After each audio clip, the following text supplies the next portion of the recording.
പണ്ട് നമ്മുടെ കുട്ടിക്കാലത്ത് നമ്മുടെ അമ്മയും നമ്മുടെ അമ്മൂമ്മയൊക്കെ ഉണ്ടാക്കി തന്നിട്ടുള്ള പഴമയുടെ സുഗന്ധമുള്ള ഒരു സ്വീറ്റുമായിട്ടാണ് ഞാൻ ഇന്ന് വന്നിട്ടുള്ളത്. മറ്റാരുമല്ല, ഞാൻ നിങ്ങളുടെ സ്വന്തം സംഗീത് ചാരാൻ. നമ്മളിത് വന്നിട്ടുള്ളത് നമ്മുടെ വീട്ടിൽ എപ്പോഴും ഉണ്ടാകുന്ന കുറച്ച് ഇൻഗ്രീഡിയൻസ് വെച്ചിട്ട് ഒരു സൂപ്പർ കേരള സ്വീറ്റാണ് നമ്മൾ ഉണ്ടാക്കാൻ പോകുന്നത്.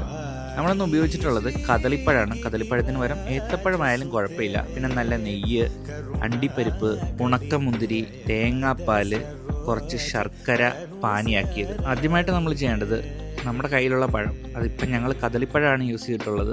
നിങ്ങൾ ഏത്തപ്പഴമാണെന്നുണ്ടെങ്കിലും ഏത് പഴമാണെന്നുണ്ടെങ്കിലും അത് നല്ല ചെറുതായിട്ട് കുനുകുനാന്ന് അരിഞ്ഞെടുക്കുക.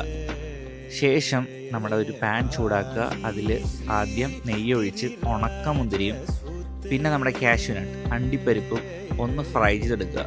ഇത് രണ്ടും കരിഞ്ഞു പോകാതെ നമ്മൾ ശ്രദ്ധിക്കണം. പിന്നീട് നമ്മൾ ചെയ്യേണ്ട നമ്മുടെ പഴം ആ സത്തിറങ്ങിയ നെയ്യിലേക്ക് തന്നെ, എന്ന് വെച്ച് കഴിഞ്ഞാൽ അണ്ടിപ്പരിപ്പിൻ്റെയും ഉണക്കമുന്തിരിയുടെയൊക്കെ സത്തിറങ്ങിയതിലേക്ക് തന്നെ ഇട്ട് നന്നായിട്ട് മൂപ്പിച്ചെടുക്കുക. പിന്നെ അതിലേക്ക് കുറച്ച് ശർക്കര പാനിയും അതിനുശേഷം കുറച്ച് തേങ്ങാപ്പാലും ആഡ് ചെയ്ത് കൊടുക്കുക.